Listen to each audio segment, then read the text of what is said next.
Hello, I thought I'd do a quick overview for Otherworld Legends. This is a mobile game, but uh, I actually did some dumpster diving on Steam last night, and I found out that it is coming to at least Steam, I believe, in April. So I've been playing this game a lot on my streams. Seems like a lot of people have been interested in it, so I thought I'd just give a little quick overview of all the mechanics. I'm not going to do a whole run. Runs in this game are actually the run length is actually one of the best things about it, in my opinion, simply because they're always about a half hour long. So um, some people don't like roguelikes that overstay their welcome. I've definitely played a couple that were approaching like an hour in length, and it just gets overwhelming. It gets you get that attachment to it, and it gets frustrating.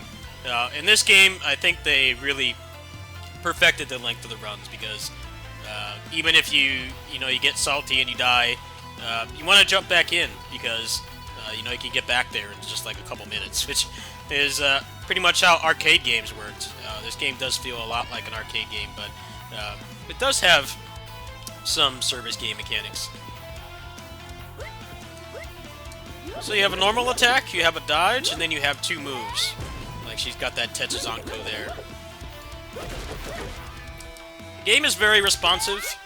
You can cancel at any frame of the animations, so if you get hit in this game, it's mostly your fault. However, it is a roguelike, so you will get instances where you just delete the entire screen.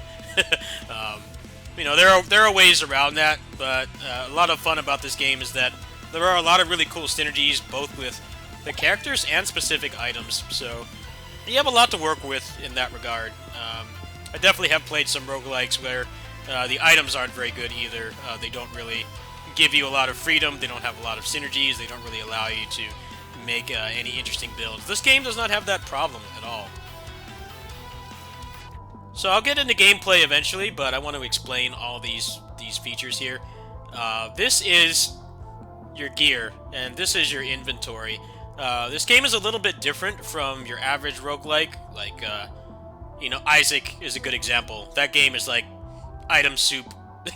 Past a certain point, like you just have like 80 items on and you can't even remember what you have. I do wish this game did have a little bit more, but basically up here, this is your weapon. Your weapon will have up to 3 affixes on it. Basically, we'll have the normal items on it. The items that you can pick up normally will be equipped on the weapon. Now, you will have a chance to infuse the weapon. What that means is it will give you another affix slot. But you also have these 4 slots here, and these are what you can equip.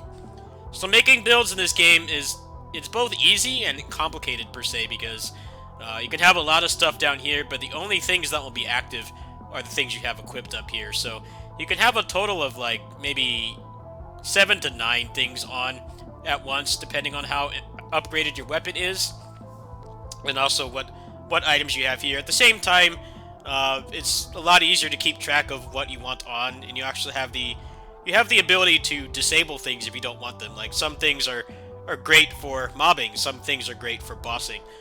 It's nice that you do have the freedom of taking anything off that's not good for whatever you're trying to do at that specific point. Like, are you trying to do crowd control, or are you trying to do damage on a single target? You have a lot of flexibility there, which I think is really cool. Also, you have your moves here. Right now, I have this on, which, if I go back to gameplay,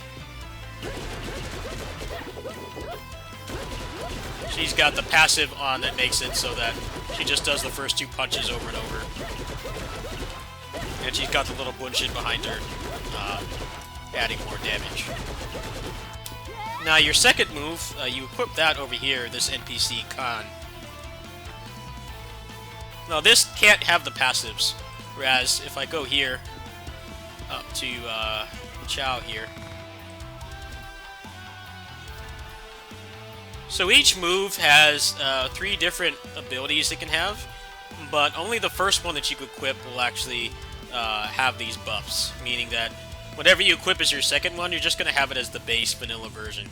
You're not going to have access to any of these, which I think is kind of stupid in my opinion.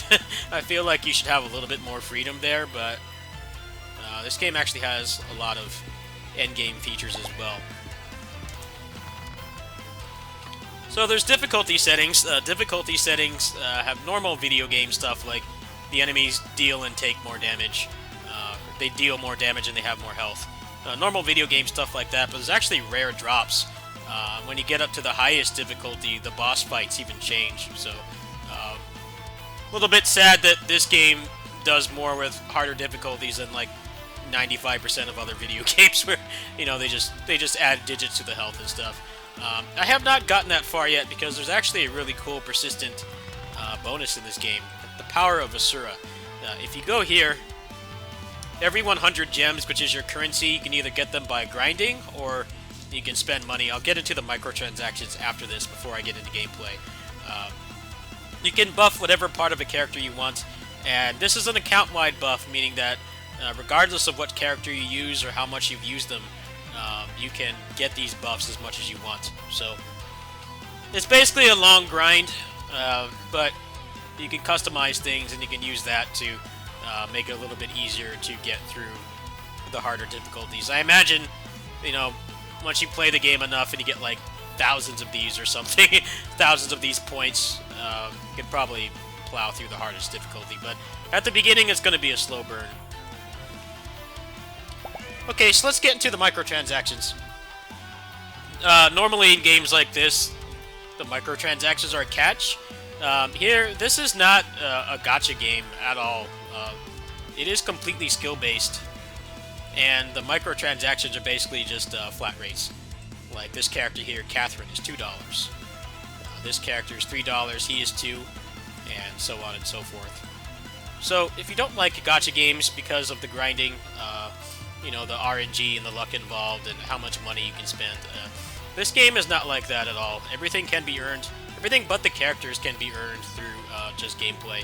They do give you a couple characters that you can get with just the free currency, but if you want to play the characters, you have to cough up some money. But, I mean, you look at this, like, to buy the rest of the characters in the game, which I have not done because they're all, like, ranged characters, and, I don't really like ranged characters, it would cost me about $8. When you consider, all those articles about people getting divorced and stuff because they take out loans to play gacha games and stuff, I think $2 to $4 for a character is pretty reasonable. Likewise, if you want to buy the currency, you can get about 1,000 of them for $4, and you can convert that into other currencies if you want. The sapphires are used for both learning moves and learning their variations. The rubies are used for other things like respecking and things like that. You can see these prices are not bad at all, and you can earn all of these things through gameplay. On average, if you beat the game on normal, you will get about 100 to 140 soul stones just by playing. So I imagine the cool thing about this game is once you get those powers of Asura up to the point where you just have insane passive bonuses, at that point you could probably speedrun the game and get like way more of these, and you would never really even need to spend money. There are some things in here as well. Weapon enhancers, you will need to use these for infusing your weapons, but the thing about this is that it's a random chance to get it. It's a percent-based chance to get the enhancement, and you can only use one per weapon. Likewise, these are like life tokens in DFO, meaning that when you die you can revive, but what's interesting about this is that you can't credit feed in this game. You only get to use one revive. They didn't really want to compromise the fact that this is a roguelite, and they don't want you to credit feed through it. Even then, you're spending $4 on 60 of these, and when you consider that you can only use one per run, it will disable the ability to use them past that point. $4 on these would probably last you at least a month. I mean, if you're playing through the game twice a day, which would take about an hour and some change. I mean, $4 for a month of revives is not bad. These fragments can also be used to unlock characters as well. They do give these out through gameplay sometimes, and the skins have no gameplay advantage at all. Like, the skins cost money too, but they don't have advantages in terms of gameplay, so I think this is a very fair game. I mean, I've probably spent like maybe $20 on it so far, and I haven't really felt like I've been obligated to do that. It's mostly just been because I've really enjoyed playing this game, and it's been a blast to play at my kitty sitting job. You know, I can knock out like 2 runs per shift, and you know, it doesn't feel like, you know, there's no fear of missing out, which is one of the things that gacha games do that's very predatory, is they make you think that you're missing out on something, so you need to spend a ridiculous amount of money to get things before they expire. Here, there's none of that at all. This Viking guy just came out, and he was like a whopping $4. So, if you've seen me playing this and you're wondering, like, you know, how much did this guy spend? You know, is he spending his life savings on this? The answer is no. I've spent maybe about $20 on this, and I'm already getting to the point where I can clear the game pretty consistently, so once I can clear the game faster, I probably would not really need to spend much at all besides on whenever they add new characters. Apparently the game's been out for a year, and they have about 8 characters, so I guess they don't put them out too often. Alright, so let's get into gameplay.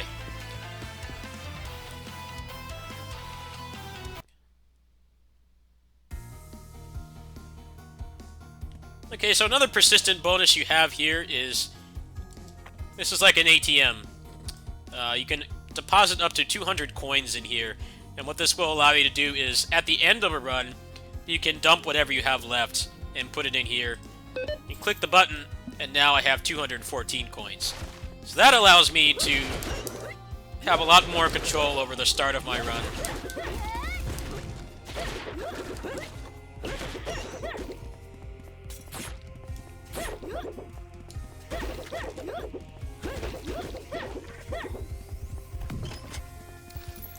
So levels in this game are actually quite short.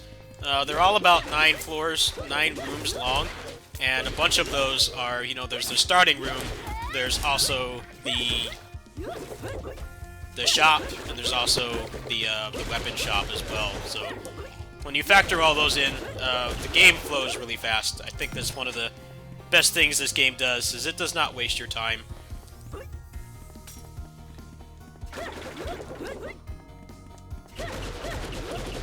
So I'm going to play up to the first boss so you guys can see a little bit of how the gameplay flows. I've been streaming this game for hours, so if you guys want to see like unedited gameplay, then you've got plenty to watch. I've been pretty addicted to this game the past few days.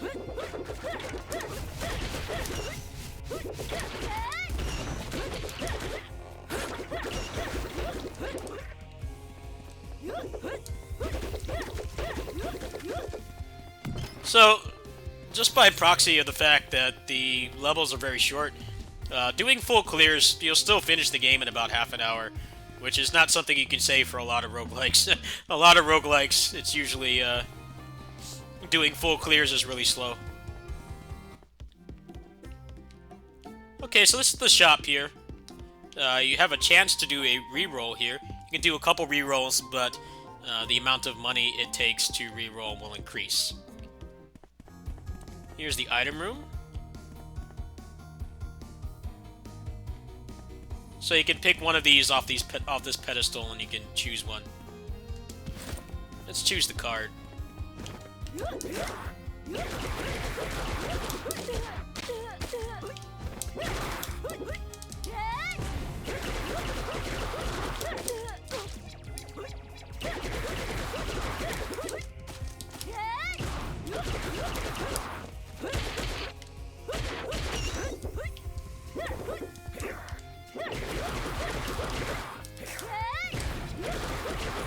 Alright, so that was the secret boss. Each floor has a secret room.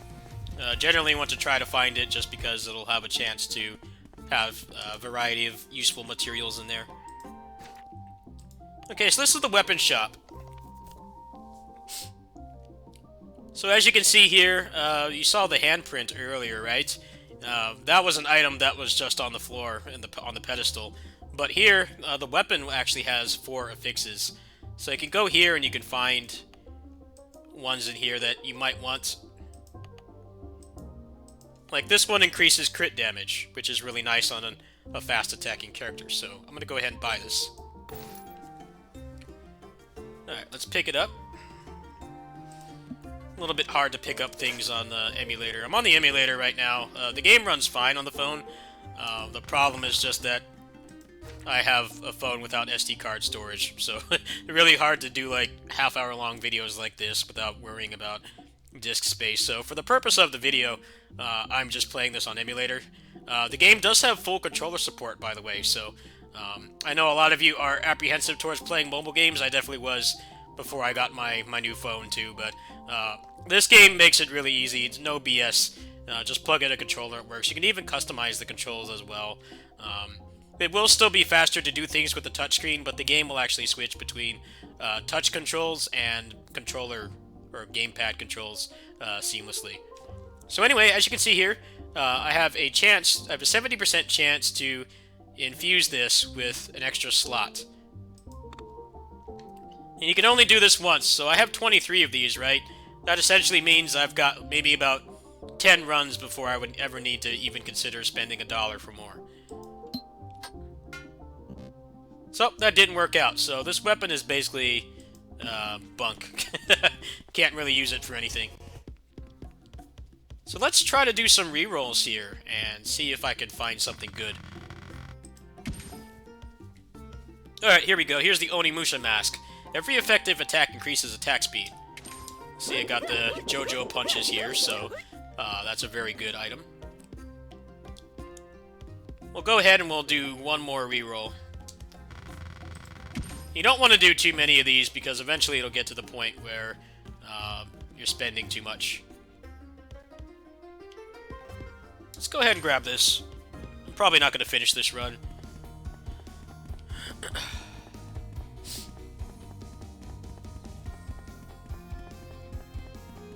So yes, it took me a long time to get through this level, but, you know, I'm explaining all the game mechanics, so... When you're just playing the game and you're not trying to explain it to about 10,000 subscribers on a YouTube channel, the game flows very fast. Alright, secret room down here. Bunch of healing pots.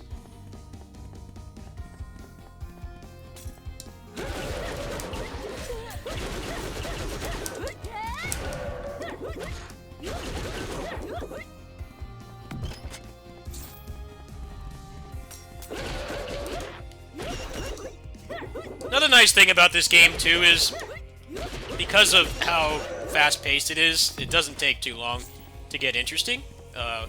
That's definitely a problem in a lot of roguelikes, is it takes too long to get interesting. You know, like the game, some of these roguelikes are only fun when you have, like, 8,000 items on and stuff. This game is pretty much controlled chaos, I guess you could call it.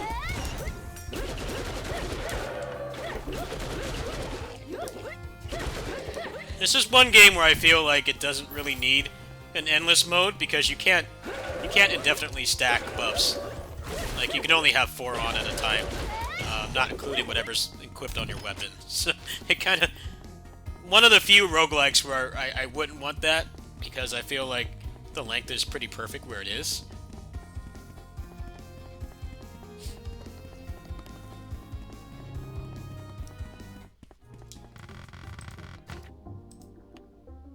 And like, this is pretty crappy. This one's pretty expensive because it's got 3 affixes on it, but none of this is really that great. You know, this one's not terrible, but thing, like I said, when you try to infuse a weapon again, she'll say you can't do it. So as far as I'm aware, I've beaten the game on hard mode. There doesn't seem to be any kind of, like, dump a ton of money into the game and just get a huge advantage. The only thing I'd argue that would be was the power of Asura. But even then, you'd probably only be spending, like, I don't know, 20 bucks or something. Because it's like $4 for 1,000 of them. And it takes 100 at the max level to get one of those buffs. So if you spent $4, you would get 10. I mean, I guess you could do that, but the game is so fun as it is that I haven't really felt the need to. I am a new player. They didn't really do a whole lot to really ease me into this. I've been referring to the wiki on my second monitor a lot to just kind of get the grasp of this game, but, you know, if they put out, like, end-game content, and, you know, I've already beaten the game on 2 difficulties, you know, you do have the option of doing that, but it's never something that's really shoved down your throat, which... There's a problem with most mobile games. Let's be honest here. Alright, so I've got a good amount of cash, so let's see if I can find the weapon shop. Maybe try to get a decent build here going. There are a total of 3 levels. I guess you could call them biomes. Levels or biomes, and they each have 3 sub-levels like this. So you're looking at a total of 12 levels because the bosses are their own separate level. Alright, let's look at the weapons here, see if there's anything good.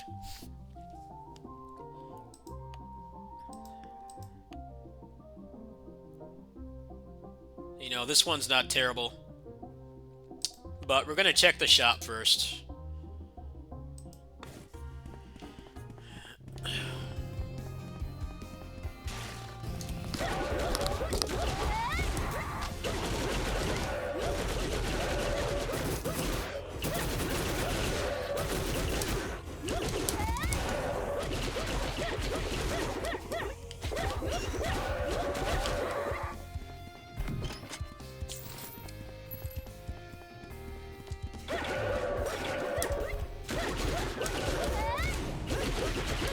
I was actually surprised how not money hungry this game is. I mean, the fact that you can't really get the characters, most of the characters, by playing, I mean, I guess that kind of sucks, but they're charging you a flat rate for it. There's no gambling whatsoever, and I mean, there's lots of games there you can spend thousands to get nothing, so I think it's a pretty good compromise, but if you're the kind of player that likes, you know, hey, I can grind for free for months and just get this character guaranteed, you're not really going to have that option here. You will have to cash, but I mean, I figure if you have a phone to play this on in the first place, I think you can afford $4. That's my opinion anyway. I'm not speaking on anyone's behalf or anything.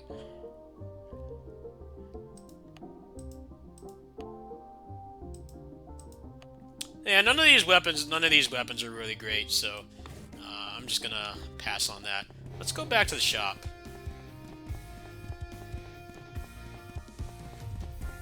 Also, this game, I forgot to mention, this game does have resuming, so if you can't play a whole 30-minute game, even though this game has pretty short runs, you don't have to do that at all. You can come back into the game at any time. Alright, so I've got a pretty decent build here, actually. Let's take this off. Let's put the attack speed on. And then let's take this off and put the crit on. So I've got 2 of these now. These stack, by the way. So even though this is a pretty crappy weapon with only 1 affix, you actually can stack these with your normal equipped items. Alright, so first level, about to fight the boss. This is actually a pretty decent build. Could go with more flat damage, but this is more than enough.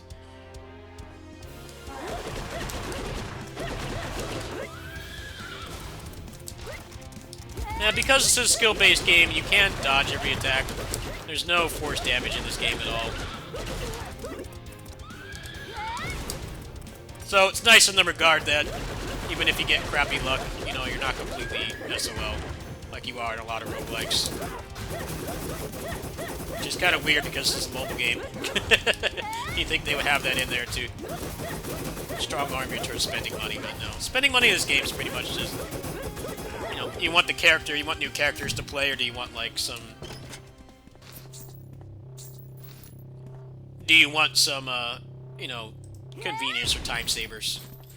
Alright, so that's basically Otherworld Legends. Sometimes I forget the name because of how generic it is. It's not as bad as Raid Shadow Legends, but I do think the name could be a little bit better. At the same time, what little story this game has, all like 60 seconds of it, the name is actually very accurate.